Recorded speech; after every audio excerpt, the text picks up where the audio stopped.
Hey, what's up, everybody? This is your boy Kenny, and this is Unsung Season 11, and this episode is about Wyclef Jean. He's been called like one of the maestros of hip hop.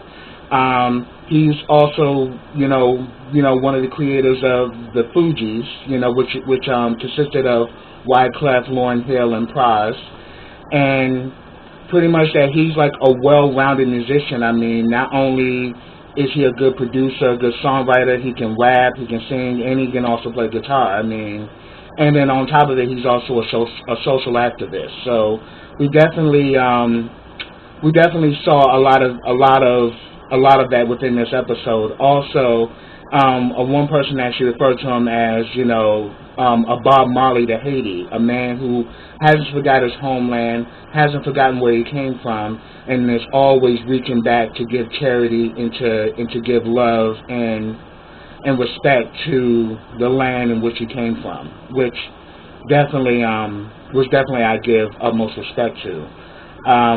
Let's see. And he even says that, music is his therapist, and that if he doesn't make music, he'll die. And definitely true, a lot of artists definitely have that tight connection to music that they need it like they need the air to breathe. Like there is no other vice but the music. And to see that Wyclef is actually one of those type of musicians was everything that I look up to, and everything that I aspire to be myself personally, because I also sing. So just to not to tell everything that happened, but to just go through some of the highlights of the episode.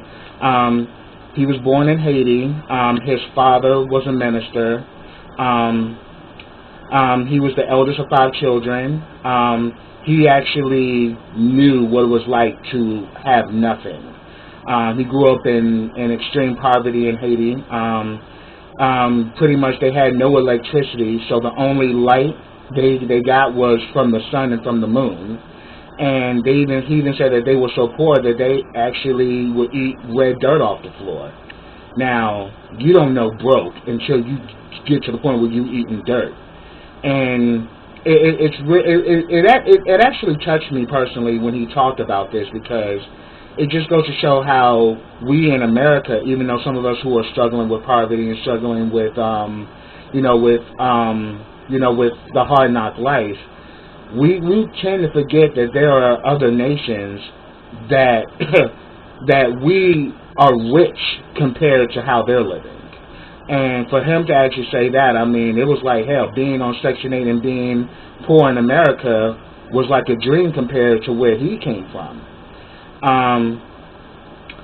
When he was 10, his family moved to Brooklyn, and when he even said like they were living in the ghetto, they were living in the hood, and he even said that, oh my God, we're rich. I mean, to come from extreme poverty in Haiti to living in the ghetto in Brooklyn, it was like a leap for them.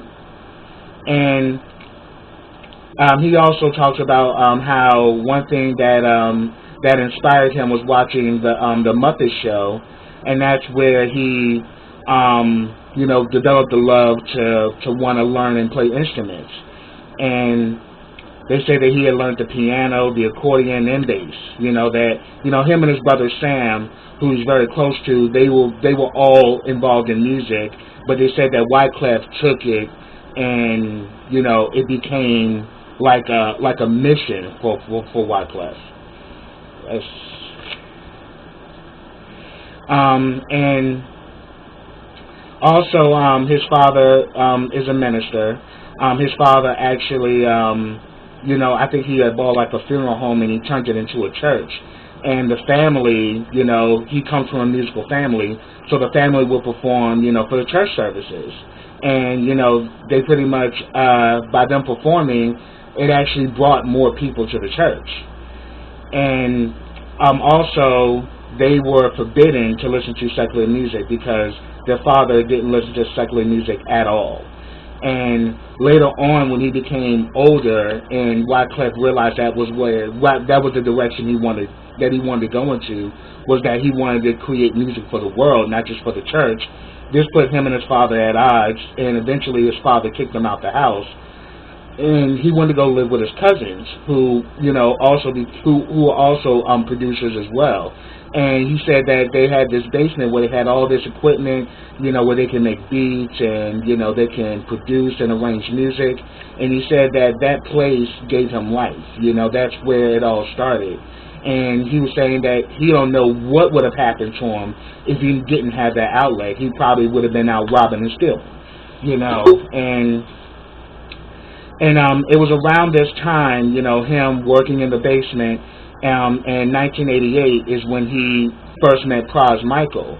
And Praz actually was working with two women who were singers. One was this woman named Marcy, who's pretty much now like a big star on Broadway. And the other person was Lauryn Hill. And, Wyclef described Marcy as being like another Mariah Carey. And he described Lauryn Hill as being like another Nina Simone. And at the time when he first met Lauryn Hill, she was only 14. And he said that once he heard her sing, it just completely moved him. Like, he just knew that she was something special and that they had something.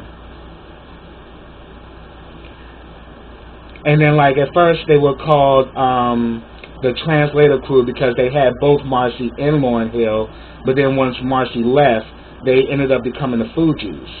And they also talked about him meeting his wife, Claudinette, and also they also even went into depth about the big, love triangle involving him, Claudinette, and Lauryn Hill. And I'm gonna get into that. I'm not going to go too much in depth, but I mean, if you want to see, definitely watch the episode. But yeah, they definitely tapped in on that. His relationship with Lauryn Hill while he was a married man, and how that was one of the big, that was one of the major reasons which eventually broke up the Fugees. But they also talk about how their first album only sold 12,000 copies. But I definitely remember that first album because I definitely remember them performing on Teen Summit. So I definitely remember them around that time. They really, and I definitely remember seeing Lauryn Hill on Sister Act. So therefore, she was definitely a familiar face by that time. And pretty much, it was their second album, The Score, which actually changed everything for them, where they pretty much literally became huge stars overnight off of that album.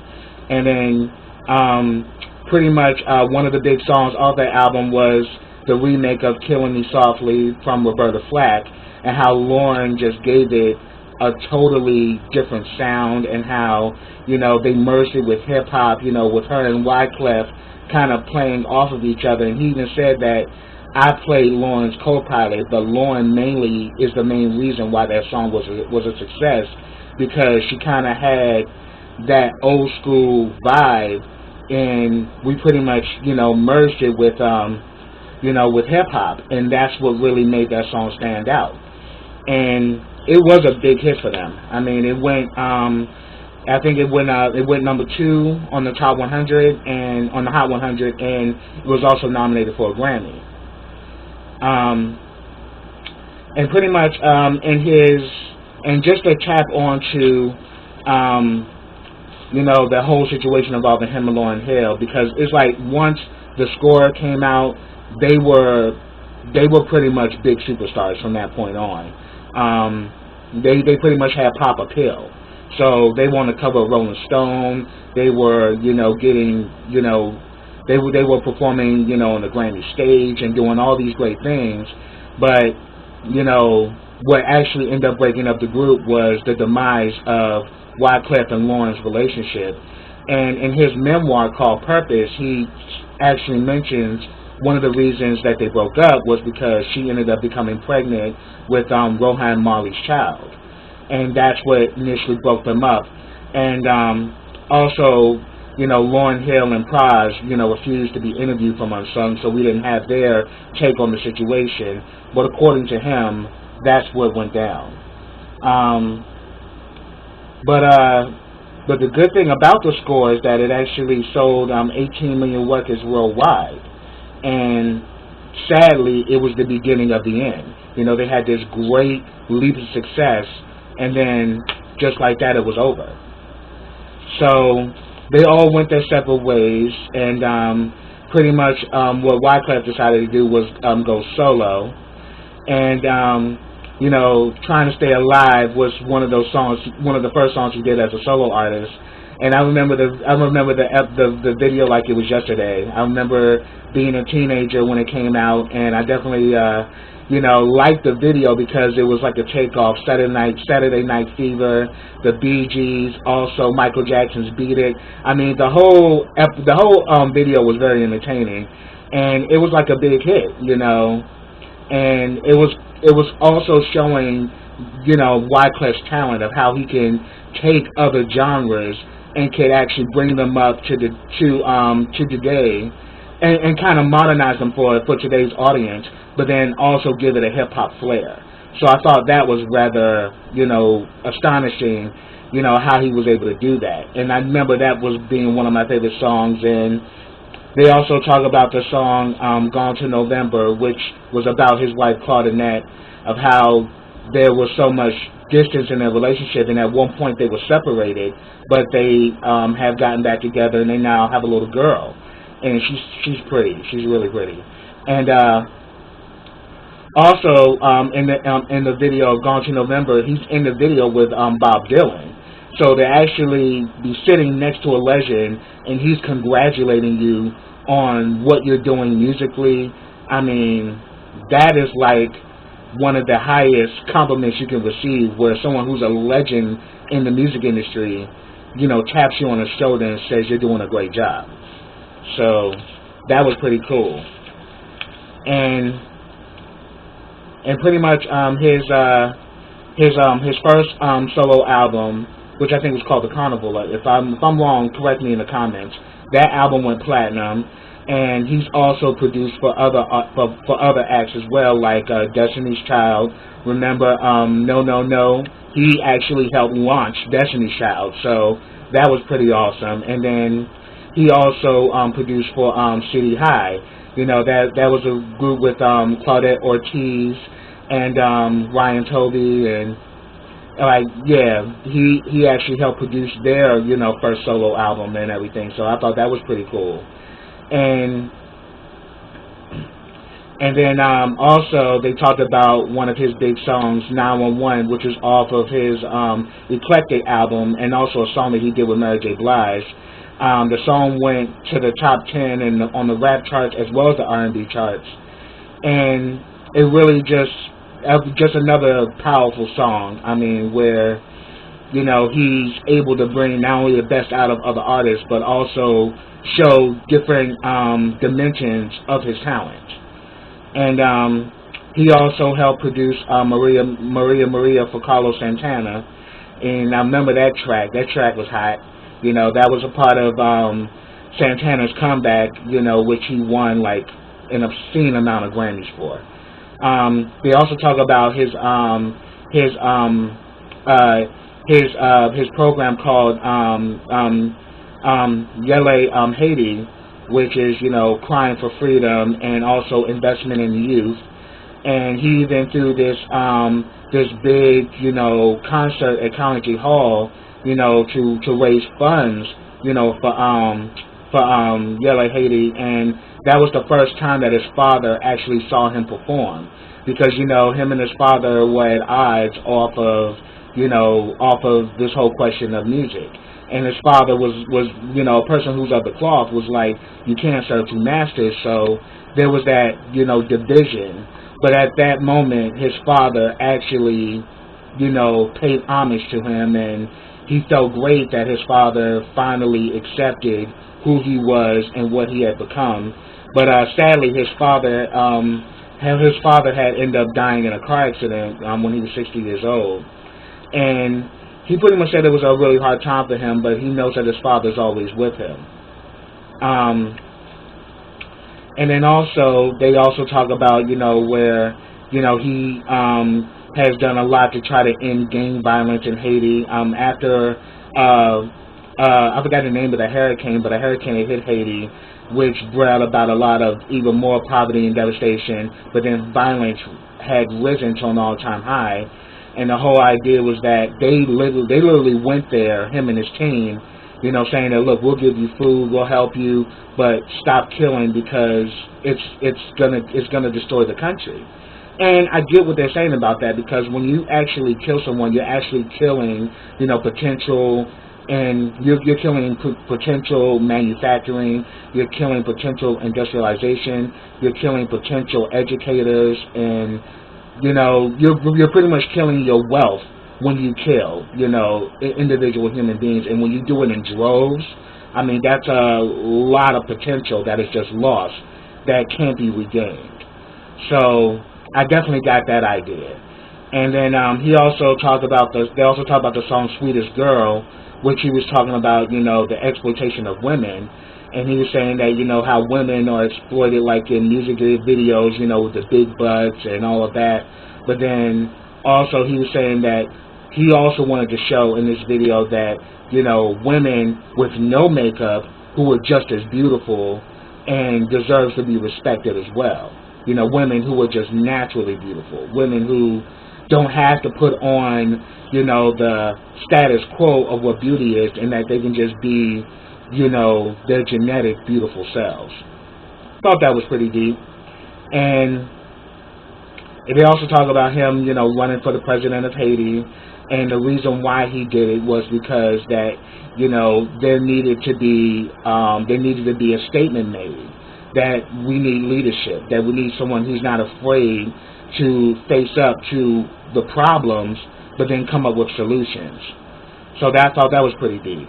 And also to find out that he had worked with, Mick Jagger of the Rolling Stones, Gloria Estefan, and then, their song Hips Don't Lie with Shakira, which went number 1 in 18 countries, because that was a high song. I remember being in high school, I mean, I could not go anywhere and not hear that song. So Hips Don't Lie was a big track, and then like Shakira is just amazing. Also, after the earthquake in Haiti, he raised over $16 million to actually help with the aid and the reconstruction of Haiti, and that there were over 250,000 people who died in the earthquake. And then there was also accusations of mismanagement of funds involving his Yale Foundation. And he went he pretty much went out there and said that, look, organizations, the foundation is actually run by a board. It's not a dictatorship. But then again, his sister called it out that regardless of how things are set up, when you're the superstar, the person who's going to be blamed is you. So Wyclef took the blame for all of that. But he pretty much did a press conference where he said that, look, the last thing I would do is steal from my own people. And then also, in this episode, he does pay homage to his wife, Claudinette, that throughout all the craziness, she stuck by him. And the thing about Wyclef that I think, which is I think the main thing that pretty much was the compass of the whole entire episode, was that he was a man who's not afraid to take chances. He's not a man who's not afraid to try something new and try something different. And we definitely see that musically.